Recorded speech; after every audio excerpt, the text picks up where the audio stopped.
Diggs Nation. Tonight on Peanut Butter Magic, we're discussing flying solo. And we got a guest, my main man, Luke Jones. LJ is in the building. Y'all don't want to miss this. Stay tuned. Peanut Butter Magic Show. It's the Peanut Butter Magic Show. Welcome, everybody, to Peanut Butter Magic, the show where we discuss show business and the stuff that we go through in enduring all of the dumb shit that goes along with being an artist or a creative or that. I am your host. My name is Sway Lowe, and I got tonight with me my co-host, Brandon. Boss 10 is in the building. How you doing, boss? I'm doing good, man. How you doing? Chilling, man. I'm chilling. How's your weekend been? Man, it's not been too bad, man. Took a trip to IKEA, which is sometimes a disaster. You know, you either play Tetris in the vehicle or they don't have anything in stock and you go home empty-handed. So, Were you the latter? no, it was kind of 50-50 this weekend. Okay. We That's didn't what's get up. everything on the list, but it wasn't a waste of a drive. It worked All right. out. Dig that. It's been a rainy weekend here, man. Wet and not necessarily cold, but a little bit of misery going on with it, though. It's been wet as hell and shit, you know. But I've been busy as usual, you know, just kind of doing what it is that we do. Yeah. Yeah, just doing that. I- Speaking of wet, I think this conversation might get a little intense tonight, you know what I mean, with the wetness. You know, 'cause we talking about flying solo, you know, after being in a band and whatnot, and the pros and cons and the differences in doing that. Right? As you know, Brandon and I have been in a band together for a long time now. And so we've seen it all from both sides of the coin, you know what I mean? From having a group of people with you to go in and make the creative process happen and all the perils and victories that come along with that. And we've also been on the flip side of that coin to where we're just kind of doing our own thing and you know, finding our own path and whatnot. And tonight, we're gonna be talking about that. And we got a very special guest with us also. He is a member of our band as well.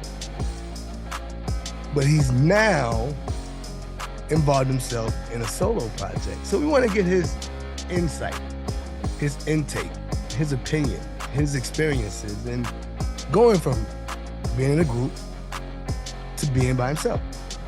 So, without further ado, I want to introduce to you my main man, my bandmate for the last 17 years, Luke Jones. LJ is in the building. What's up, Luke? What's going on, fellas? Everything's good. Yeah. Cool. How you doing, man? Man, I'm doing good, man. How's everything your way? Everything's good, man. Everything's good. Want to first thank you for being a guest on our show tonight. You know what I mean? Really appreciate that. It's a pleasure for mine, man. Privilege, you know, just to get on here and talk with you guys about music. What we all love, music. Absolutely. And just creating art on Brandon's side as well, you know. Yeah, now you've been busy here these past several months, pretty much all year. What you been doing? I've been trying to stay consistent, you know, just recently, well, I wouldn't say recently, but, you know, a year and a half ago, I reached out to you, year and a half, maybe, hell, it might be 2 years now, who knows, but I reached out to you and I was like, you know, man, I got my own setup now, you know, like, let's get going, you know, and ever since then, man, you know, I've been trying to stay somewhat consistent, you know, life has thrown some curveballs here and there, you know, I had a baby, you know, so, you know, that, you know, threw me a curveball for a little bit, so I, you know, it was a struggle there for a little bit creating, but, you know, I feel like I've gotten back in the groove now and continuing, trying to stay consistent, you know, Yeah. making music, so. And you also celebrating a wedding anniversary this weekend? Yeah. So Monday is me and my wife's second anniversary. We've been together 5 years, but this is our second wedding anniversary. All right. Congratulations. I appreciate it, man. How's that ride been for you? Oh, it's been awesome, man. It's been good. It's nice having somebody that has your back. I mean, I've had, I've been through relationships in the past and things of that nature, that didn't always work out right, but this one was, I knew from the beginning it was different. She supported me in every aspect of my life, so it's good, man, having that companion, to take the ride of life with. Absolutely, man. Well, I want to send my happy anniversary shout out to you as well and whatnot. I appreciate it, man. You and Brandon, both part of that club. Yeah, man. We're OGs now, man. to the marriage game. We're Yeah. deep in it now. It's crazy how I call you both and get like tips. Hey, man. There's very many tips I can give you, man. You'll know. That's all I can say is you'll know. Sorry, let's dive in. Let's dive in now. As I said in my opening, we've been working together for a very long time. Yeah, very And, long time. Yeah. So just give the people a brief introduction to LJ and how this all became for you. How this all came to be for you. Well, I mean, going back from the beginning, like you had mentioned before, we've been in a band together forever, so my start was with Evolution, Yeah. and that it all started with me and then Justin Holcomb. He was a member in the early incarnation of Evolution, and Josh Turner. We're the ones that kind of put this thing together, and then from there it really kind of took a life of its own. Like you came into the fold, and then Boston later came into the fold. Like we started doing a lot of different things other than just music. So but really it started. Ultimately, it started with me and Justin Holcomb. Like we used to write, we used to make funny tracks actually, and that's how it started. Josh was always an avid writer, so he would hear the things that we made, and he was like, "Hey, man, we should try to do some serious stuff." Like Josh, he was really good at writing poems, and he used to do like the back years ago, man, like the wrestling role play used to be a big thing on the internet, So he used to do that, and he was like really creative with it, man. So we had something to bring to the table, man. And he was interested in getting into like writing songs as well, So like he came to us, he was like, man, that what y'all are doing is, it's a joke, but it's good. Yeah. You know what I'm saying? So he's like, we should try to do some serious stuff, and that's really where it came about, man. We started doing some tracks from there. We came to your crib and cut a track. You seemed like you liked it, actually. You know what I'm saying? So, like I said, it took a life of its own from there, man. Like you came on board, and then like we added shoot, man, we had a posse. Right. I can't even, Right. I can't even name everybody, man. We had so many people, but yeah, that's where I got my start, man, with Evolution.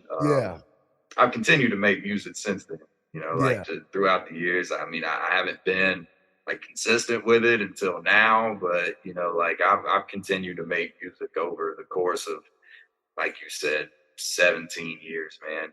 So yeah, that's the gist of it, man. So it was the way you guys came to me was through I had an agent at the time, Terry Williams, and he was a songwriter, but he couldn't sing. He wasn't a singer, but he would write songs, and he would get me to produce and sing the records that he would write, and so we had built a relationship on that. And then he started to book me out to different shows and stuff like that. And then he was friends with Debo, Destry Boy. He was friends with him. They both grew up in the same town.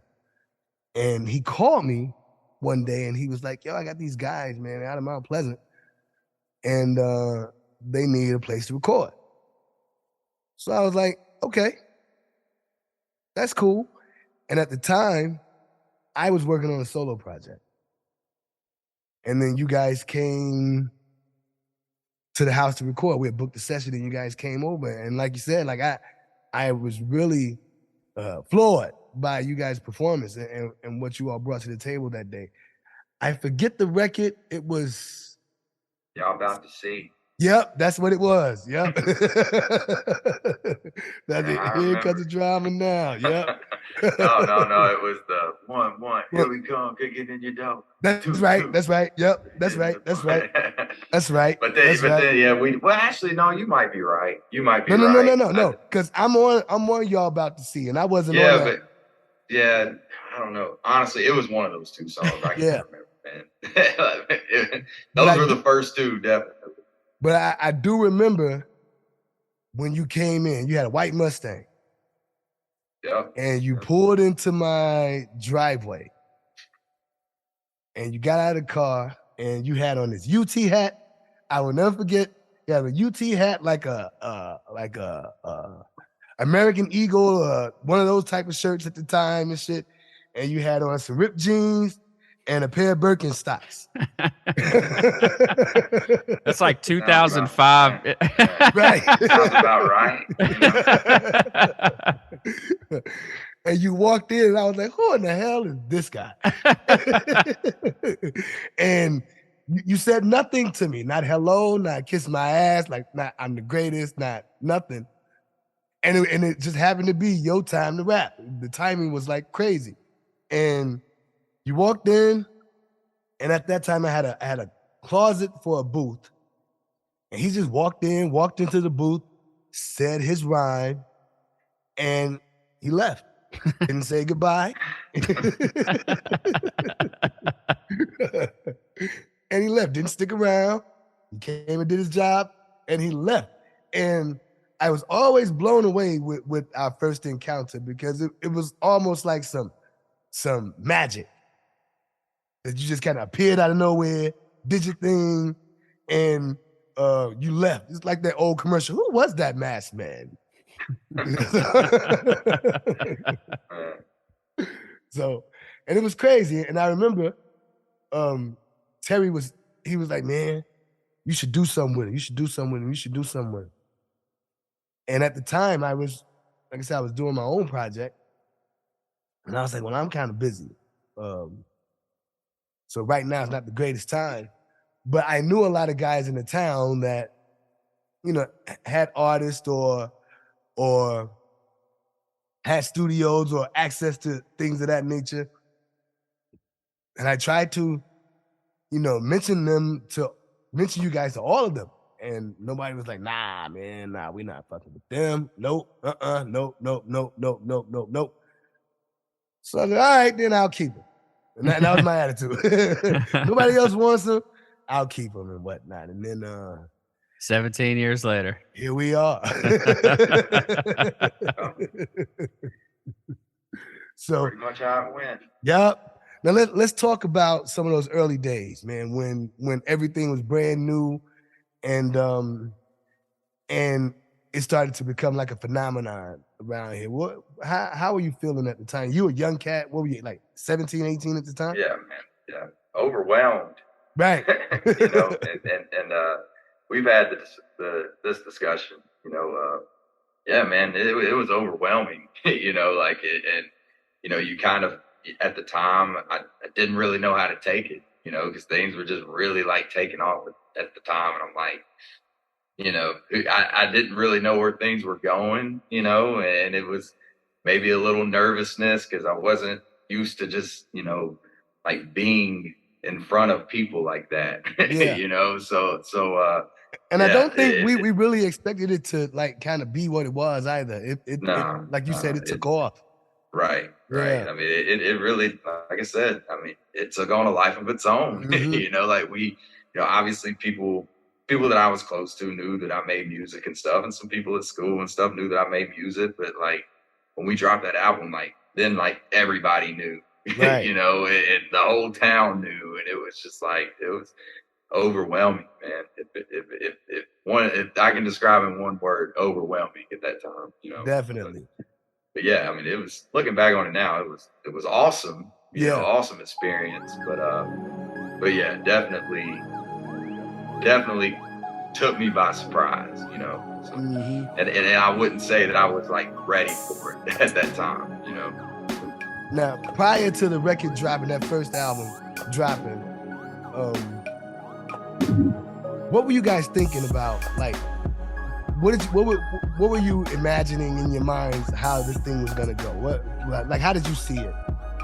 Like before the thing came And out? Y'all was just honestly, in the dude, recording process. I can't even tell you that we had a plan, you know, other than just like we like to make records, you know, Yeah. like we were gonna cut records. Like obviously, you know, we did a lot of you know, like popish, like singing type records and stuff back in the day, you know, like I wouldn't necessarily call us a boy band, you know what I'm saying? But we did a lot of those type records, you know, so yeah, I mean, you know, I think we just wanted to bring a different kind of element to the rap game at that time because like, you know, the game's changed today, but back then, like you didn't have guys that were doing what we were doing Right, back then.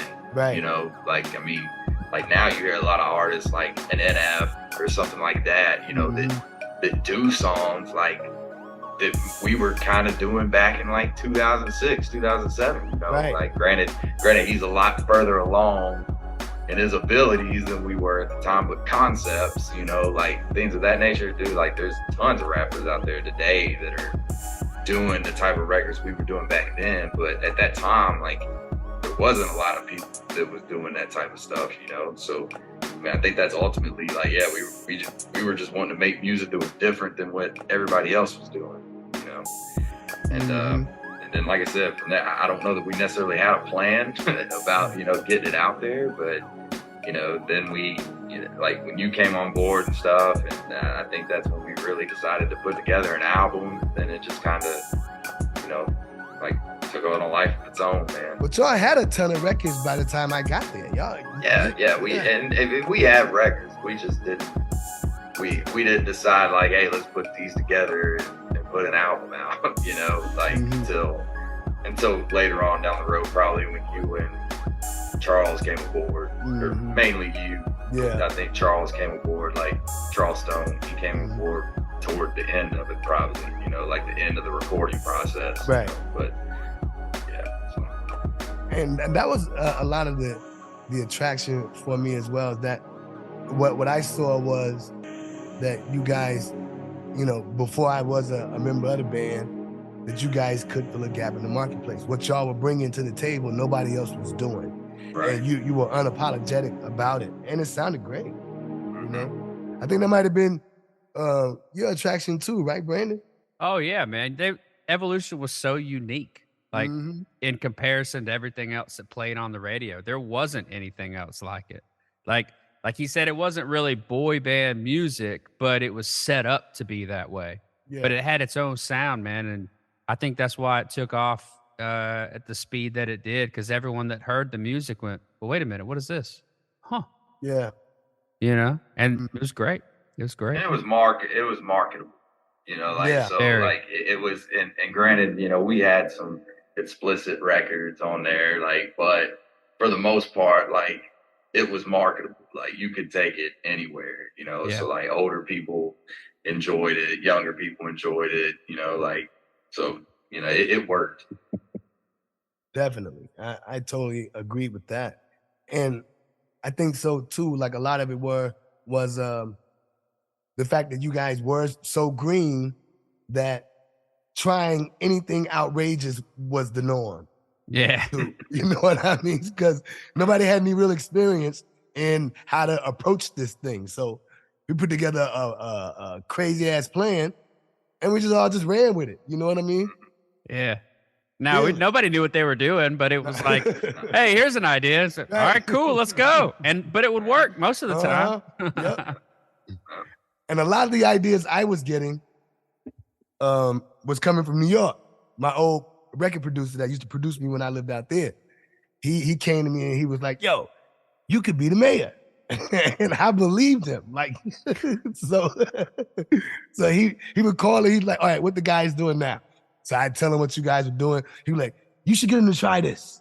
And And I'd be like, all right, guys, this is what we're going to do.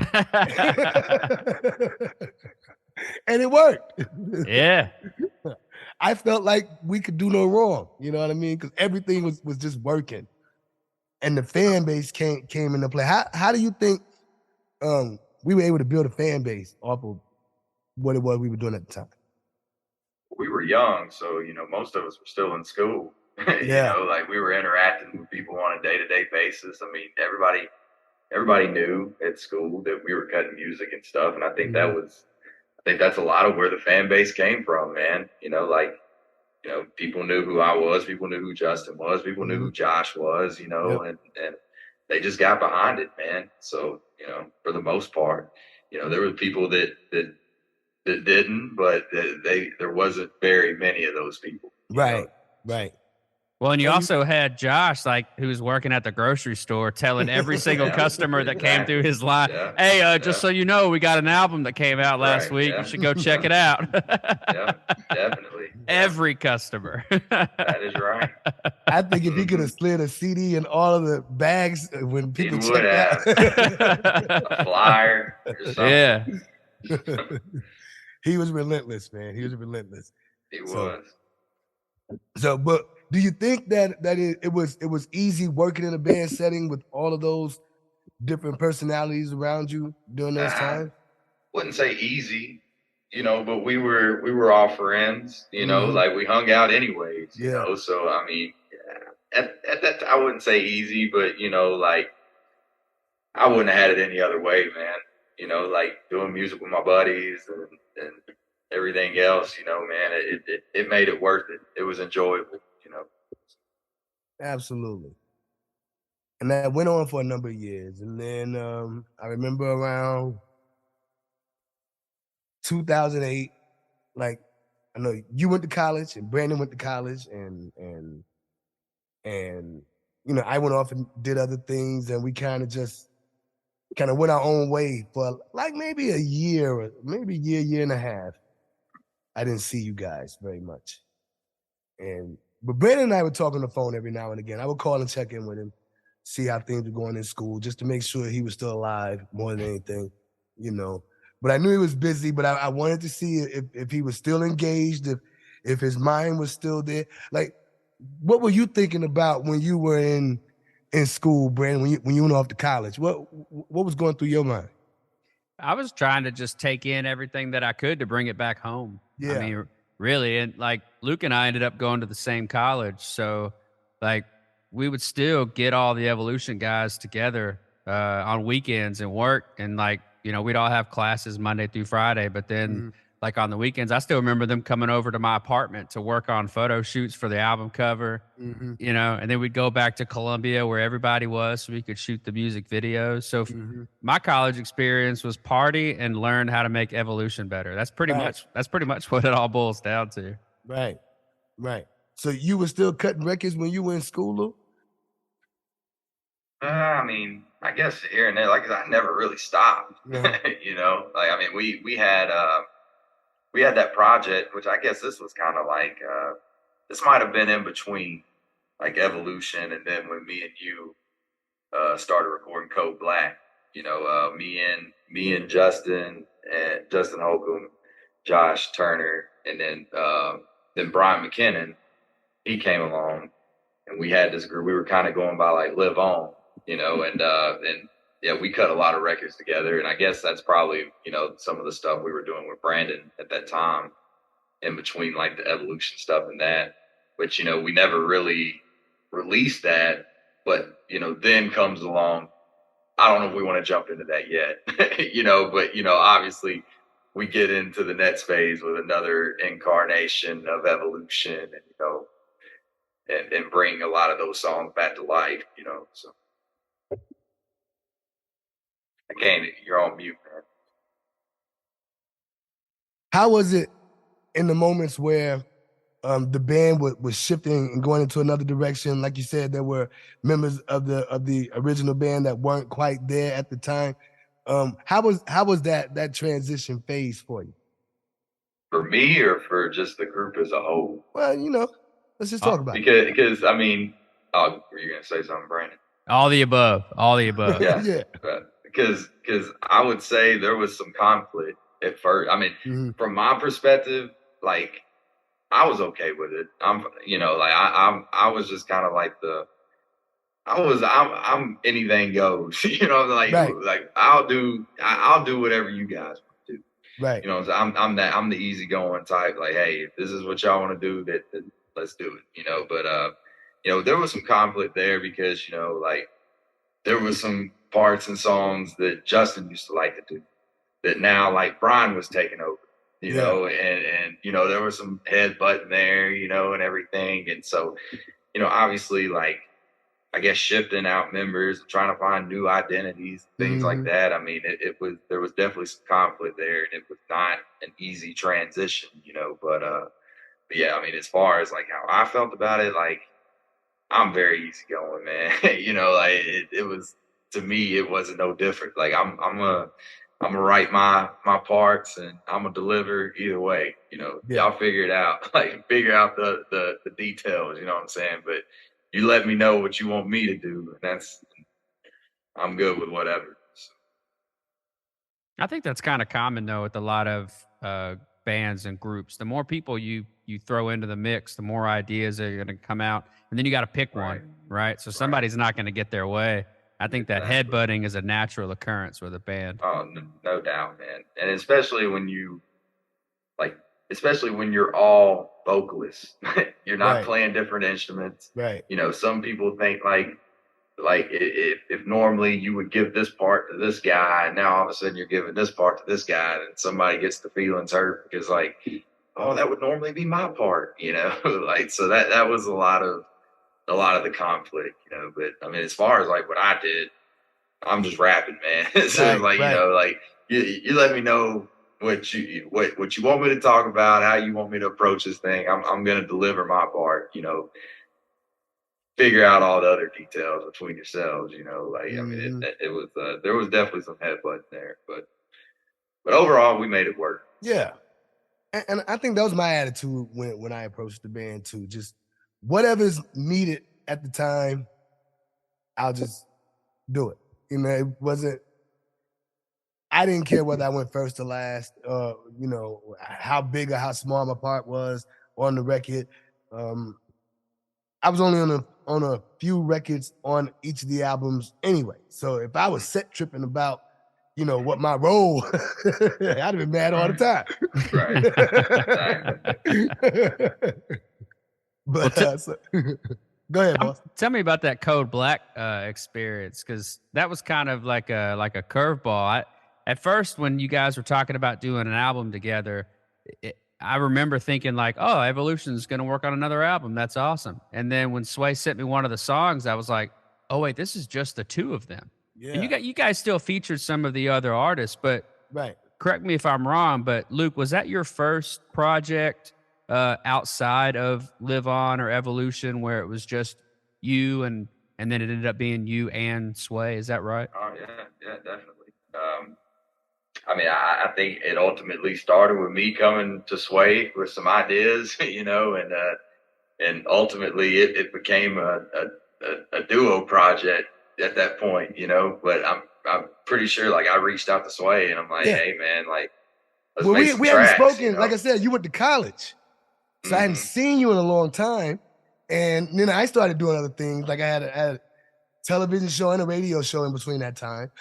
And our lives just kind of went in different directions. And Mhm. you had reached out and you called me and you was like, I'm coming to town for the weekend. I want to come hang out with you.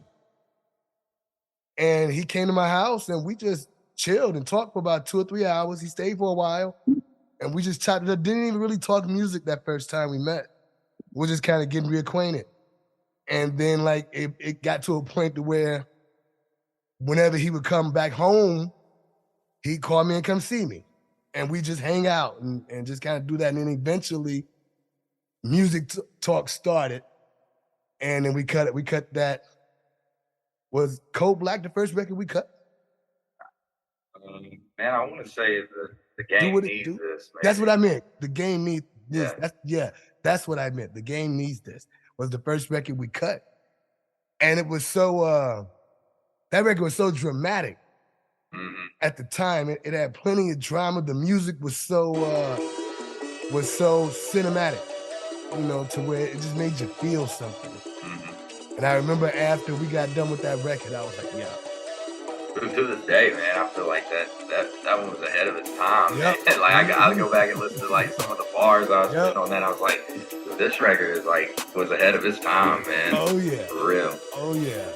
But we didn't set out to make an album. That was not the goal. I think after about the third or fourth song we had done. Because by that time, you would come down and we just make plans to cut records. You know what I mean? We would just go in, just having fun more than anything. And by that third or fourth record, like, we make go of this. You know what I mean? See what happens. And it just kept going. I think ultimately it ended up being like a 3-year process or something. Because I think we cut a lot of records and then like put it on the shelf a little bit and then like, you know, came back and revisited it. I remember you were in the hospital for something, man. Yep. I can't remember, but I remember you were like, dude, like talking about the takeover and like how it just came to you when you're in the hospital, Yep. like the melody for the takeover or whatever. Yep. So, yeah, man. We were just having fun. It was just a fun time. It was fun. No pressure. We didn't really know what was gonna happen, but it was like, yeah. I do remember though you saying you got a lot of shit you need to get off your chest. Yeah. that was kind of like my release album, man. Yeah. You know, like I mean, I just had a lot of things to talk about. You know, and granted, you know, like if you look over like my body of work, I wouldn't even necessarily say that that's like necessarily my style per se, like what we did on that album overall, but you know, that was just kind of what I was feeling at that time. Right, you know? right. It was very unique to the Evolution sound. I do know that for sure. Yeah, it was definitely more of a hip hop sound. Like it was a more grungy, like hip hop rap type sound. But like I said, at that time, that's what I was feeling. You know. Yeah. And I just kind of let you take the lead too with that album, as far as like the creative process. I just wanted to see what you had in your mind and how I could complement what you were thinking. Because I know you had a lot of pressure going on when you were at school and a lot of stuff that was going on in your life during that time. You were young, but you were also involved with this young lady that was driving you crazy. And as they do.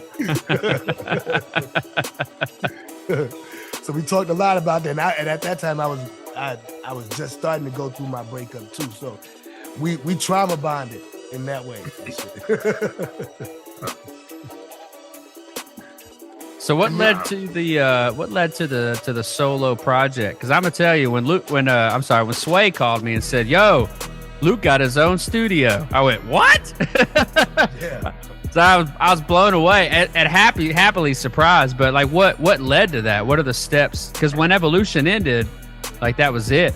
Like I think Josh talked about making some songs after that, but you know, I don't know if he did or not. What led to you going in that direction? We were still cutting records. I mean, here and there, you know, like it wasn't just we were in the studio every day, you know, right. But like, you know, me and Josh had still like cut some records, you know, and it was honestly, man, this was something I wanted to do for a long time, you know. I mean, music has always been an escape for me, like writing, recording, like it's always been a love of mine, you know. So like, you know, when I had the opportunity, like we bought this house, you know, like I had a good place, I could put it, you know, like I have a decent job, like I got the money for it. I'm like, okay, man, you know, like let's do it, you know. So I just went all in, and I was like, shoot, I'm gonna buy some stuff, and I'm gonna be consistent because I've had stuff written for years that I just never, you know, like actually made it to the studio or anything to do anything with, you know. But now, like,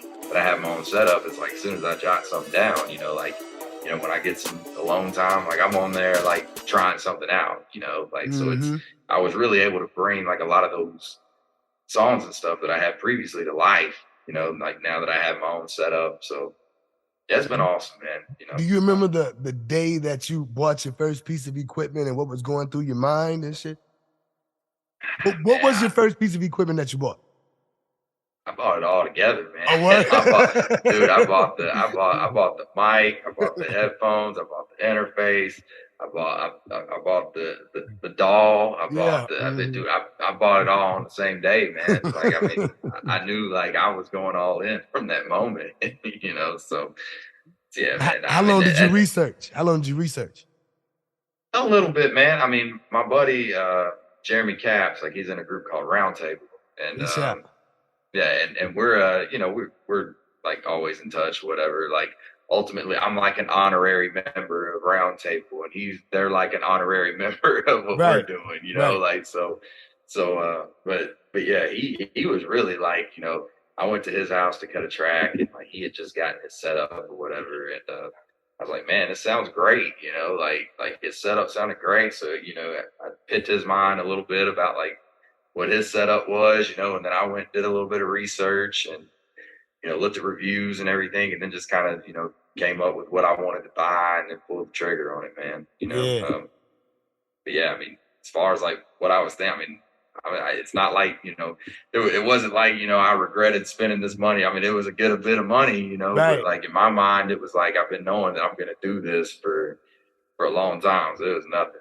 You know? Now, I know how I felt, but how did you feel when I called you boss and told you that Luke Jones had a studio?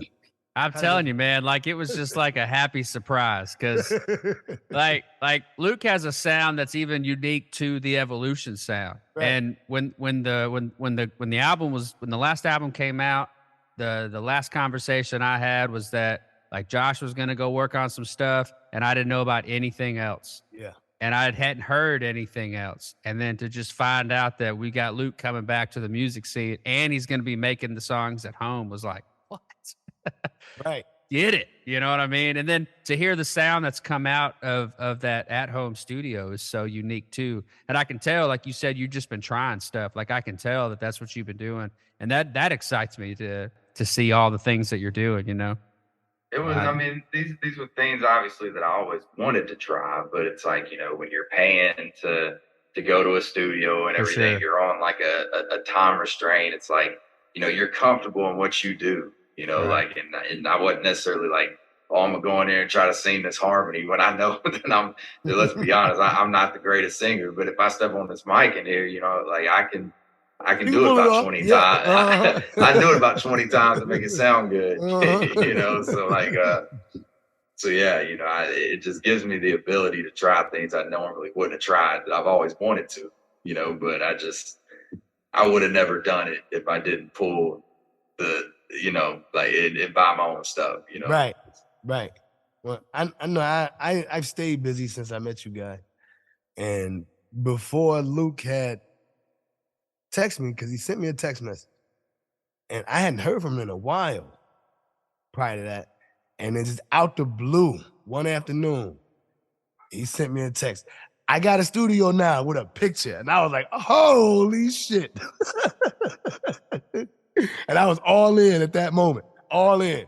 Like, okay, this guy, he's serious. And then he showed me like what he was working with. I'm like, oh, so he did spend a little bit. Okay. Okay, so I know this ain't gonna collect no dust, is what I was thinking in my head. Because it's one thing for somebody to buy some stuff, but if depending on what kind of money they spend versus how much money they have, will let you know how serious they're gonna take things. Because, you know, a millionaire spending a couple grand on a setup may not mean anything.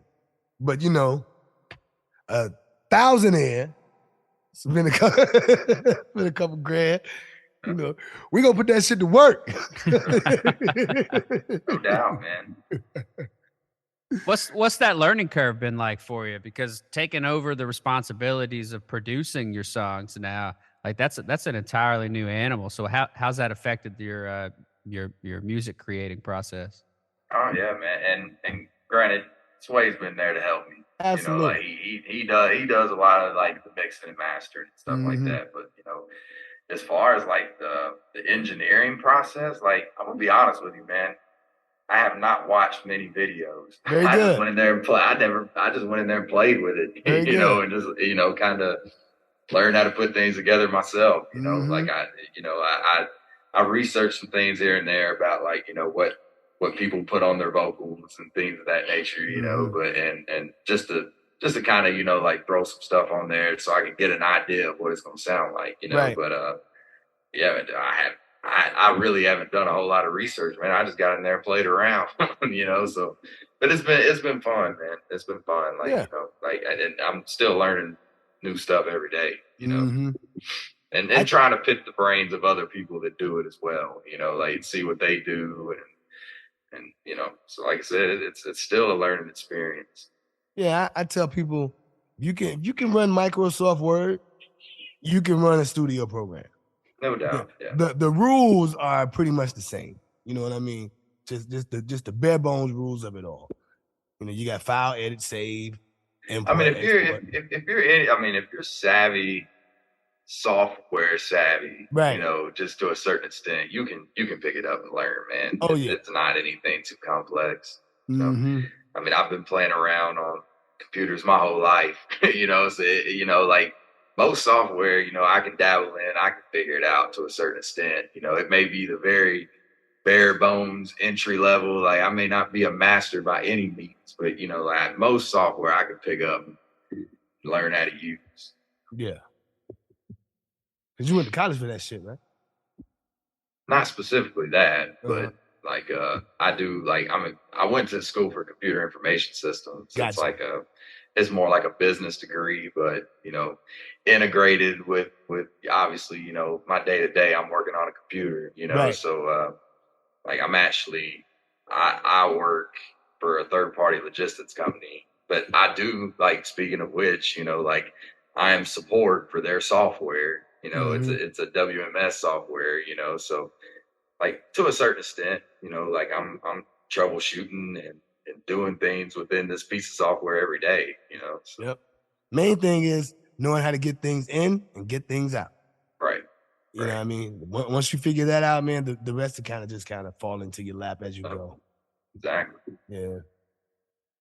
So Well, and another thing that's different about today versus, you know, what we were doing in 2006 is in the beginning it was burn the CDs, print them, assemble the packaging, go out and try to sell them, bring them to record stores, try to get them to sell them, right? But now you've got to distribute your own music Right, online, you know. And right. I've seen what was it? Saddle Up was picked up by a playlist curator and it's getting a lot of streams. Congratulations on that.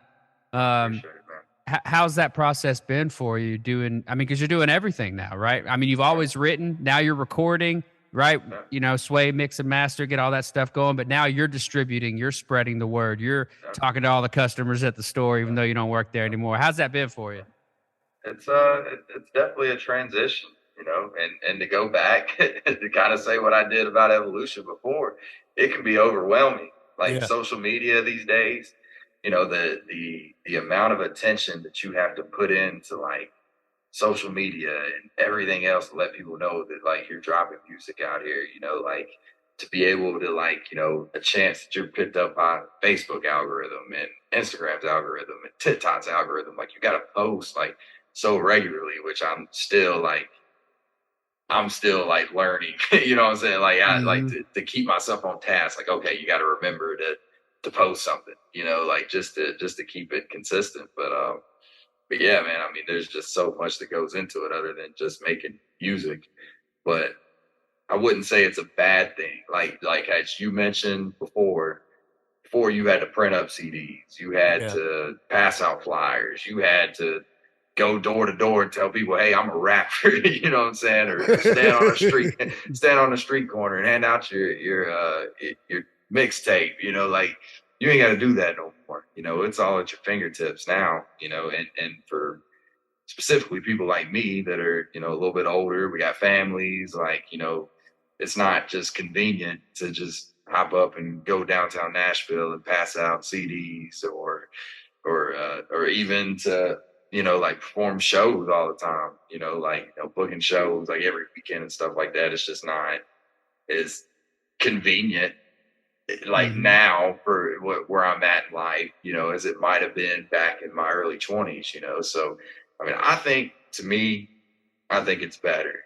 It's given the independent artists more of an opportunity to succeed these days, with the way that music is going now. But like you mentioned, at the same time, like you have to, it's a lot, like, everything you have to take on, like trying to get your name out there.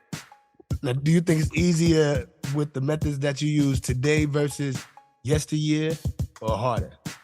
I mean, I would say easier. I think it's easier these days. Like, I mean, to me, I'm very much like not a spotlight type of person. You know what I'm saying? So Right.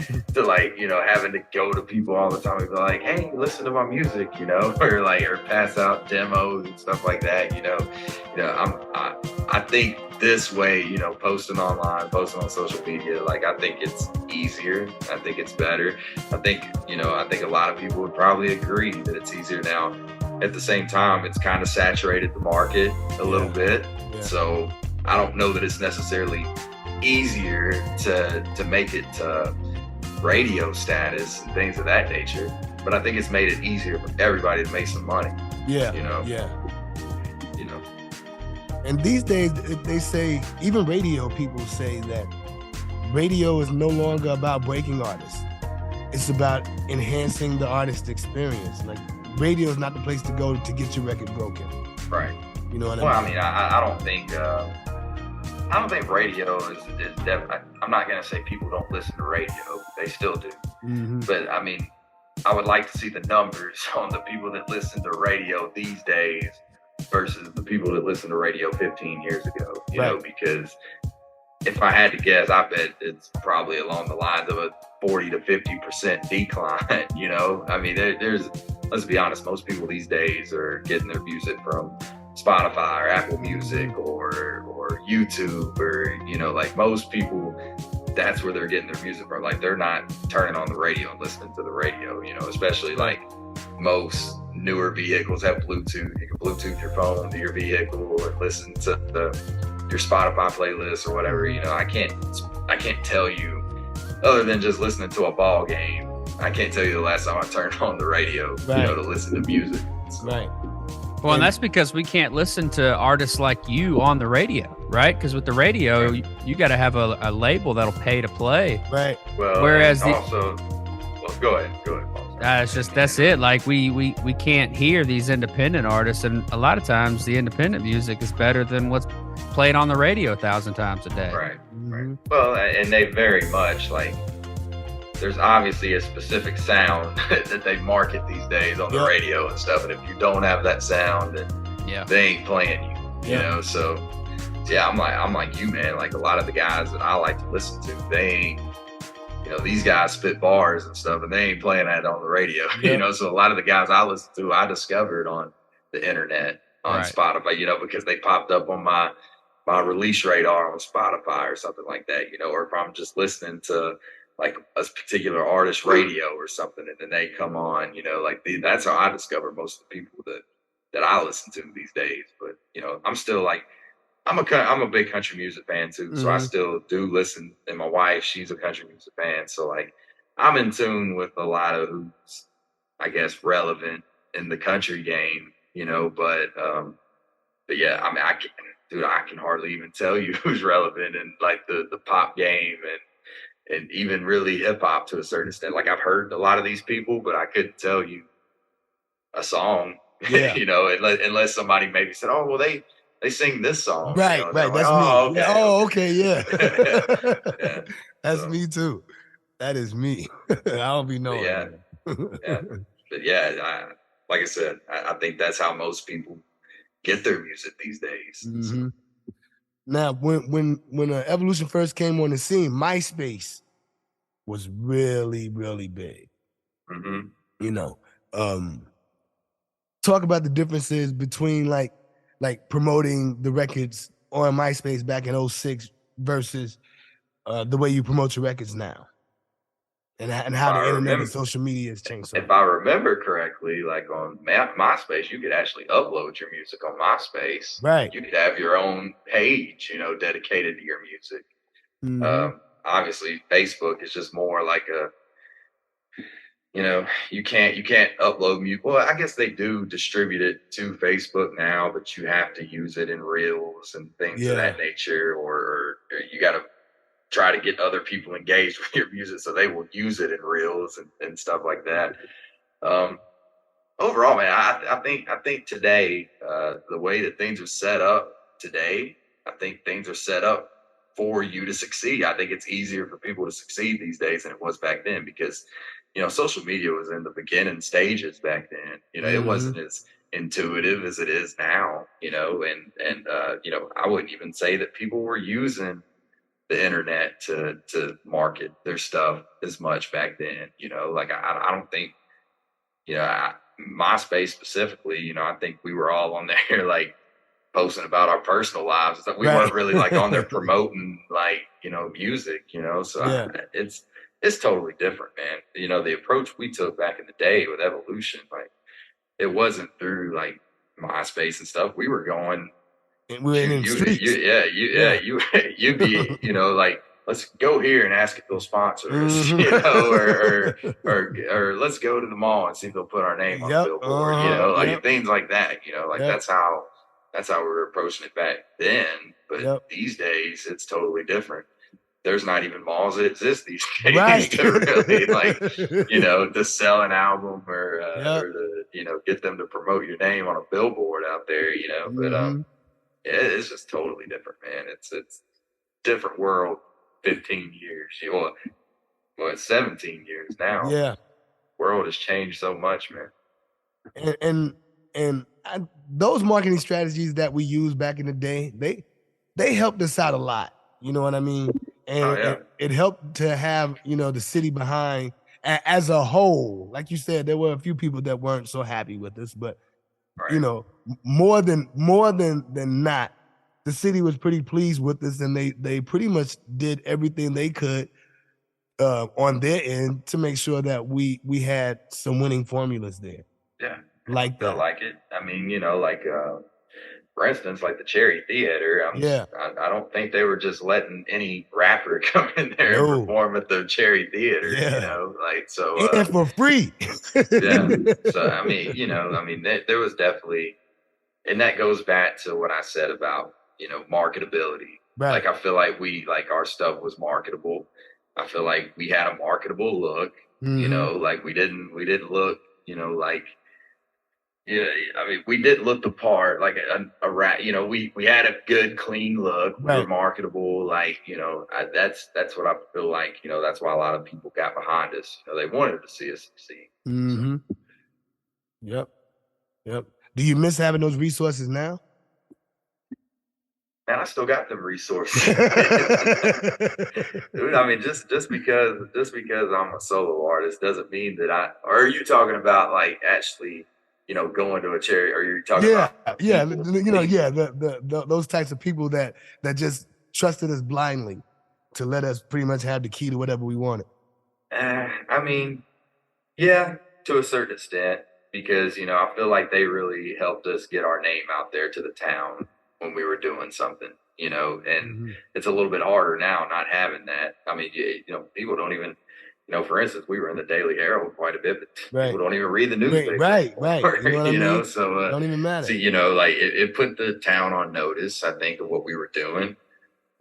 It's a little bit harder now not having those resources because it's up to you to get out there and tell people that what you're doing, So, yeah, I mean, it definitely, to a certain extent, yes, like, but you may do with what you got. Absolutely. Yeah, you're absolutely right, for sure.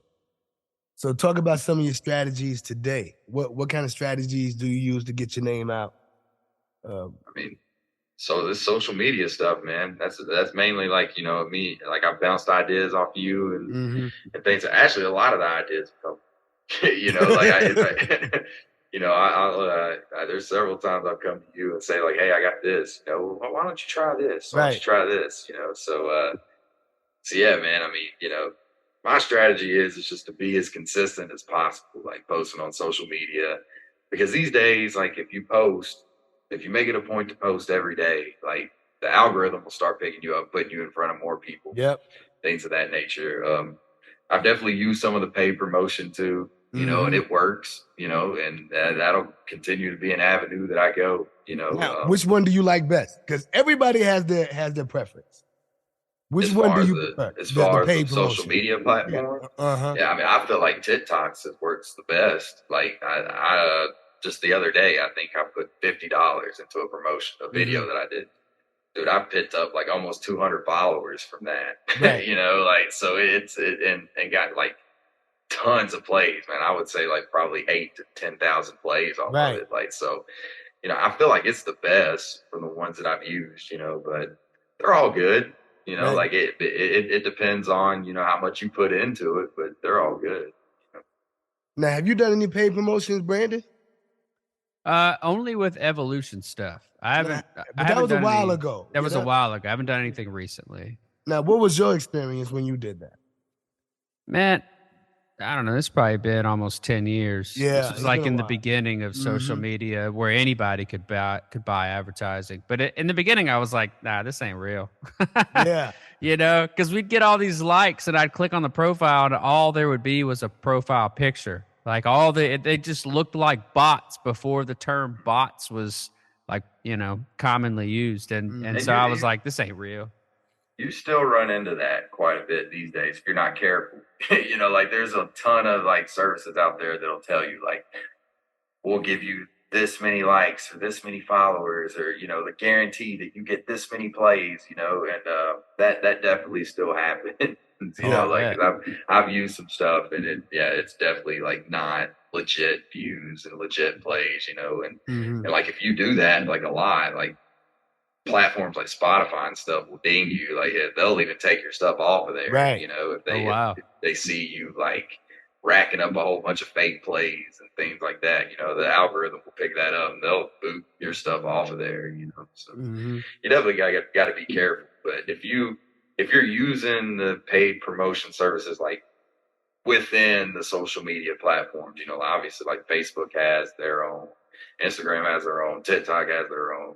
I think YouTube is actually tied to Google, so I think you got to go through Google to use like promotion for YouTube. But you know, like those are all legit, obviously, and that's honestly to me, I think that's the best way to go, other than just using some outside service. Which there are some, there are a few of them that are legit out there, but it's an investment. You know, you got to pay a little bit of money. You know. Yeah. Let's talk about money for just a second. What's your take on like streaming services and how they pay? I mean, it's definitely, I don't think it's fair. You know, I mean, I wouldn't say that artists are compensated well.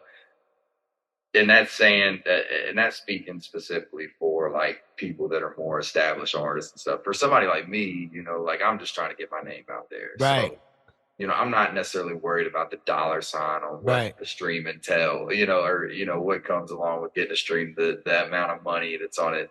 That's not really a worry to me. But from seeing like specifically, like, so like knowing how it is and then knowing like these artists like Drake and these other people that get like millions upon millions of plays, I mean, they're probably hardly getting anything off of streams. So yeah, a little unfair, I would say. Is there anything that you could take from your being in a band experience to today being a solo artist that you've applied to what you're doing now?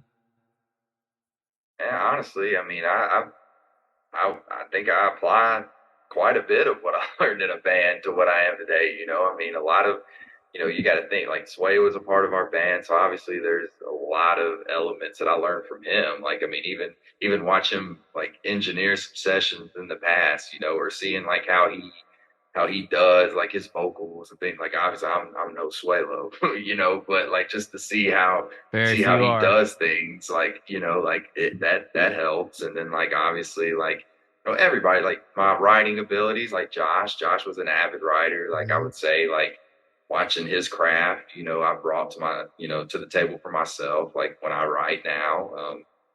Yeah, man, I'd say a lot of those experiences that I learned in that band setting, I still use today. Yeah, me too.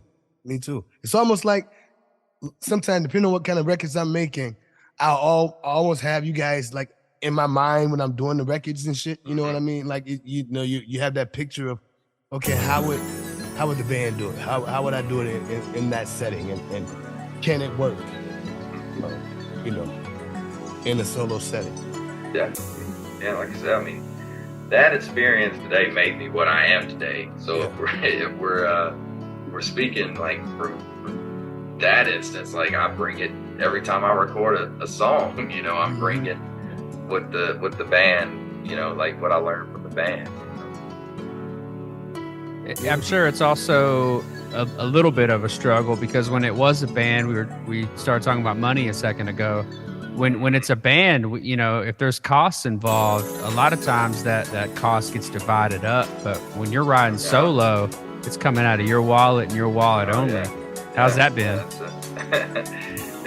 I'm in a little bit better position in life than I was back then. Sure.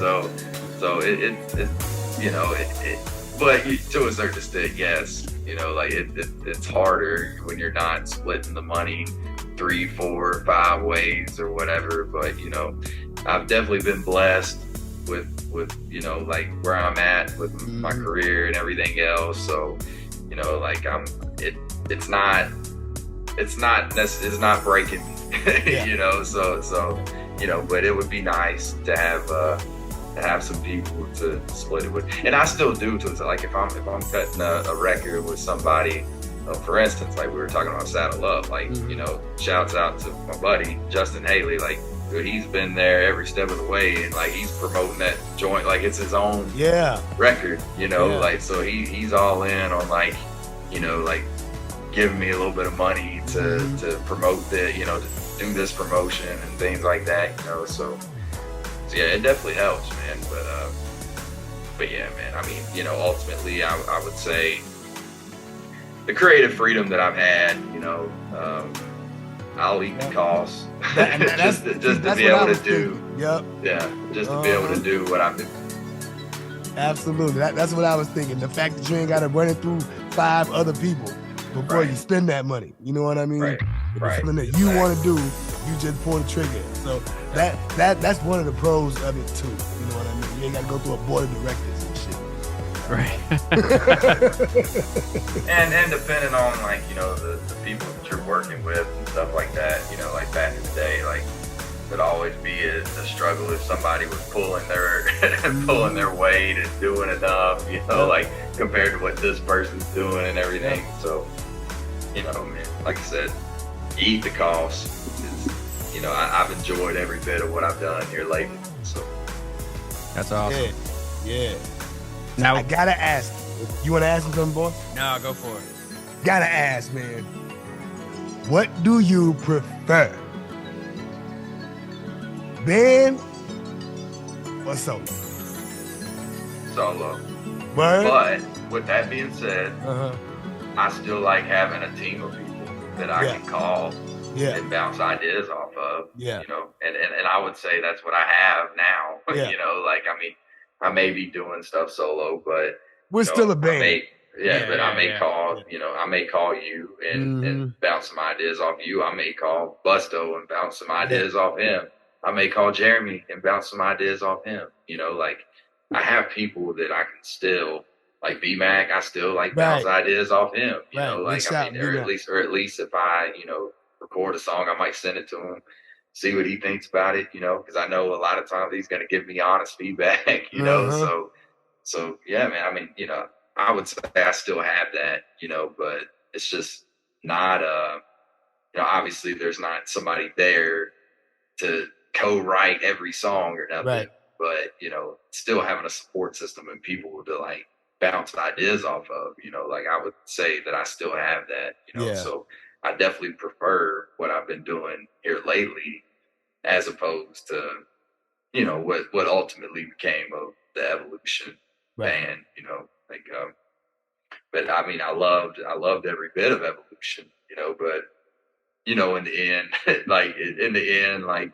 tempers flared and egos took over and things of that nature. So, you know, it's hard to keep a band together. Man.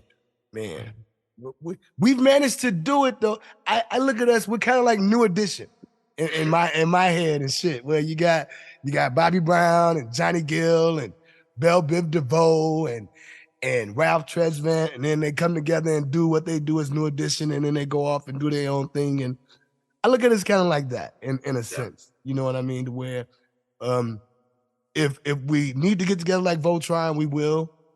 But but it's very relaxing knowing that you are the final decision maker of whatever it is you got going on musically. Right. You know what I mean? And that's what I've enjoyed, because Mhm. like I said, I can pick and choose if I want to do this promotion, or if I want to go here and do this, or if I want to make this song, like it's all solely on me, and it's been a change, but it's been nice. Yeah. And you talked about the round table and you talked about Busto. Like you've kind of taken on a role that I have held for Evolution for a long time. You're now branching off and becoming Swalo-esque. You know what I mean? How's that been for you? Well, I mean, credit to Jeremy, like with the round table. His name's Caps. Rap name's Caps. But he's the one that got me back into it, man. How'd that happen? The one that I told you that we were actually cutting a song together, and he got his own setup. So I went to his house, and I was cutting some tracks at his house, and then he was the one that ultimately kind of convinced me to get my own setup, and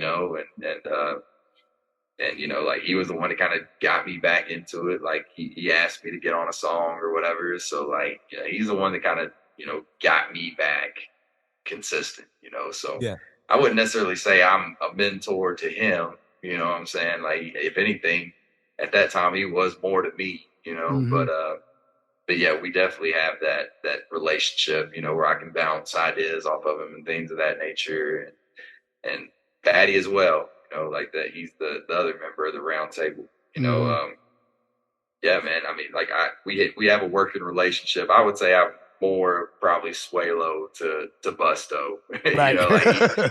He definitely came to me and wanted to cut some music. So he came to my house, cut a song, and it ultimately led him to get his own stuff. He's reached out to me asking about things, and I've told him oh, you can do this better, you can do this better, you can do this better. So I've kind of been more that mentor to him. But yeah, man, I have a working relationship with all those guys. I love them all, man. They all bring something to the table for me. As far as assisting me in some kind of way. And I love them too, even though I don't know them, just because they rock with you. So it's all good. Big shout out, Fatty, Caps, Busto. Yeah, I mean, y'all keep doing what y'all doing and whatnot. I think I got one more question, and then I'll turn the floor over to Brandon. Yeah. What would you say to anybody that's in a band that's been contemplating maybe doing their own thing, but having some reservations for whatever reason? What would you say? I'd say go for it. Just go for it, man. Just because you decide to do some solo stuff doesn't mean that the band's got to break up. Right. This is just you being your creative self. Obviously we see bands. Just for instance, Florida Georgia Line, I saw they're kind of taking a break. They're doing their own things. Ultimately they'll get back together because together they're platinum selling artists. Right. They'll get back together one day. I'm just using them as an example because that's just the one that came to my head off the top recently. But just because you choose to do some solo stuff doesn't mean the band's got to break up or you all got to go your separate ways. I think every person that does music needs that opportunity to be their own creative self and do what they are thinking in their mind without having to share the input with 3 or 4 other people. Exactly. So just go for it. What if feelings get hurt? Fuck your feelings. Nah. There's definitely that can be a problem, and I think for us it was more of a problem when we were younger, I feel like when you're younger, egos come into play and things of that nature. Nowadays, if it was Evolution today, and Suelo came and told me that he wanted to do a solo project, like I could care less. Right. You know, Right. like I mean, go for it. Yeah. You know? But yeah, man. I mean, I guess it depends on the people you're dealing with. You know, if they'll get offended or not. I say that if they're gonna get offended, then those probably ain't the people you should be rocking with anyway. Dig that. For sure. Dig that. Now, have you performed solo yet? I haven't. What's holding that back? I don't know yet. Man. We'll get to that maybe this upcoming year. Yeah, I mean, I be talking to him about it though. We talk about it pretty regularly. To be honest, man, like at first I was like, I don't think I have enough content, you know. I mean, I do now. Oh yeah. You know, but when we were originally like talking about it, I was like, I don't think I have enough content, you know, solo content to make it work by myself, you know. But I think I do now, you know. So we'll see. And I've all like speaking to Suelo about this. Like, obviously things have changed. Like, I'm not just going to any venue to perform these days, you know. Right. Like it's got to be the right venue because we played in some sketchy places. Oh yeah. I'm not going back down that road, you know. If I do it, like I'm gonna do it the way I want to do it, you know. And I'm not going to do it that way. It's got to be the right venue. Well, getting ready for the podcast today, Sway said we were going to talk to you about going solo. So I was just looking at other artists that were in bands and then kind of went their own way. And an interview with Justin Timberlake came up online, and it was when he dropped his first album. And the young lady that was interviewing him said, you know, what's it like to be on stage now? Because before you had a band. And he said, well, it's crazy because I'm dancing, and when I turn around, my friends aren't there anymore. Right. And so I'm curious how that's going to affect you, because you guys had such great chemistry on stage, you know, and now they're not going to be there. Yeah. That is true. Yeah. I definitely, you know, they would pick me up, obviously, when I was struggling or forgot a word or something, like, you know, like they were there to pick me up. Like, it's definitely, I can see where it'll be different, you know? But obviously, I guess that comes with practice, you know, practicing and making sure your words are tight. You know them like the back of your hand.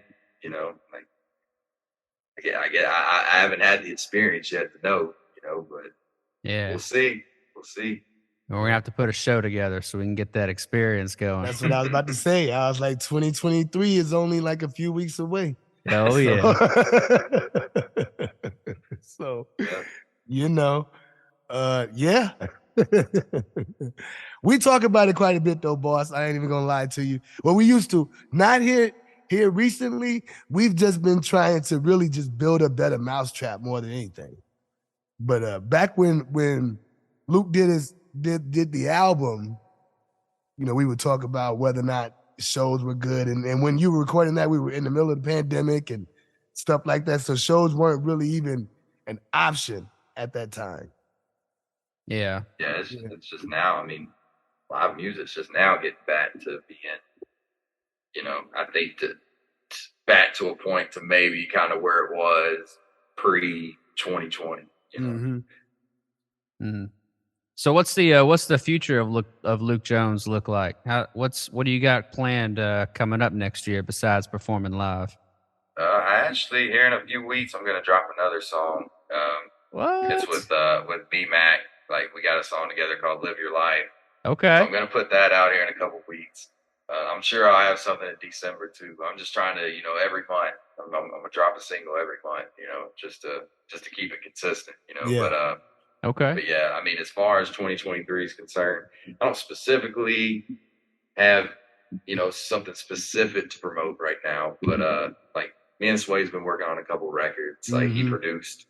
Actually, he's got like 3 records on the table that he's produced. I do. So those will be coming out next year. You know, I know those for sure. And like I said, I'm definitely, I have a backlog of music right now, like 12 or 13 tracks. You know, it's insane. I'm just gonna trickle them out there, man. You know, just staying consistent. You know, I did the album thing this year, and I'm not saying that another album is off the table, like, because you know, I may decide to do an album again. But I think, like, being an independent artist, I think like singles are the better route to go, because you're continually like dropping stuff, and the greater chance of you being picked up by like these algorithms with these streaming platforms and stuff, like the more regularly you release something. So I think as an independent artist, I think singles are definitely the way to go. But I'm not saying I won't do another album, you know, like it's just that right now I'm focused on like singles, you know. So, Yeah. So I might do a follow up to Roots too, like Roots. I might do a Roots too, but Okay. I have some ideas, you know. But like I said, it's not my main focus right now, though. All right. That's what it is. So tell them where they can find you online, Luke Jones. And I'm on every major digital streaming outlet, man. Like, so, Right. you know, whether you get your music on Spotify, Apple Music, YouTube, iTunes, Deezer, wherever, it's Luke L.J. Jones. Is my name. Like, and yeah, you can find me anywhere, man. Actually, like, I have a Linktree, linktree.com/Luke Jones Music. And if you go there, like, all of my social media pages and pages to my different streaming platforms, everything, it's all located there. So, and you have the perfect name, Luke Jones. yeah. And you know, obviously, like, there's like 5 million Luke Joneses in the world, you know, like, so I was like, well, I'm gonna throw the LJ in there, because, like, you know, that's separation. Like, that's what I was, you know. I was LJ, like, you know, I go more by Luke Jones now, but, you know, like, you know, you want to brand yourself to separate yourself from other artists out there, and there's, you know, like, tons of Luke Joneses, you know. So, like, okay, well, I'm gonna incorporate the LJ in there too, you know. And a lot of people that I talk to about you, I always say, yeah, my guy Luke Jones. And they ask me, why do you say his whole name? Because it just rolls off the tongue. It just does. Now, granted, I don't call you Luke Jones when we're talking. We're like, nah, Luke Jones. Don't do that, Luke Jones. Do this, Luke Jones. Nah, I don't talk to him like that. No.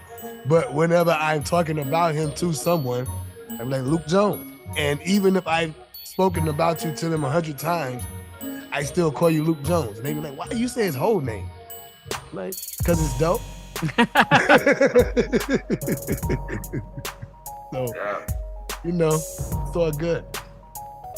I kind of like to think of it as like an alter ego type thing, man. You know, like if I say I'm LJ, then you know I'm coming hard. Right. Like, I'm doing some like I'm doing some hard, you know, like rapping and dropping punchlines and doing that. If I'm Luke Jones and I'm doing like what I've been doing on the Roots album, man. Yeah. You know, like that type of music, like genuinely me type of music.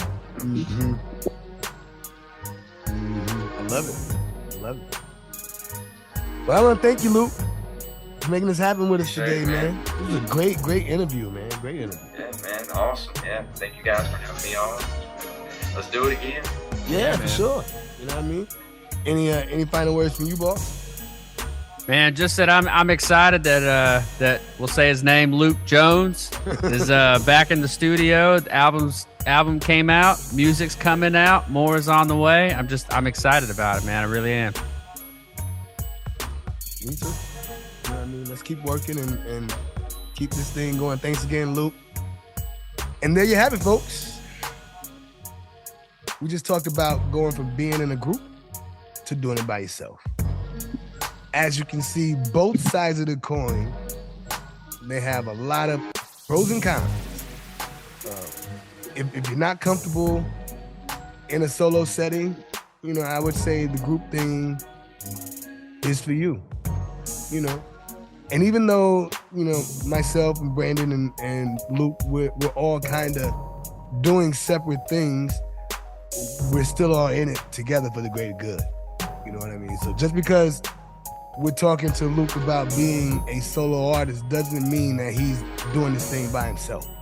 As he mentioned earlier, You need a team to pull some of these things off and whatnot. And if you got a group of guys that will stick with you for the amount of years that we've stuck together, you can make something special happen. You know what I mean? Because you know that you can pick up the phone, call these guys and say, look, here's what I'm doing, but I need you guys to assist me in making this happen. So even though Luke Jones, the artist, is riding solo, Luke Jones, the brand, has a lot of support behind him and whatnot. So, you know, main thing is get out there and make it shake. All right. You know, thank you all for another edition of Peanut Butter Magic. Till next time. Peace. It's the Peanut Butter Magic Show.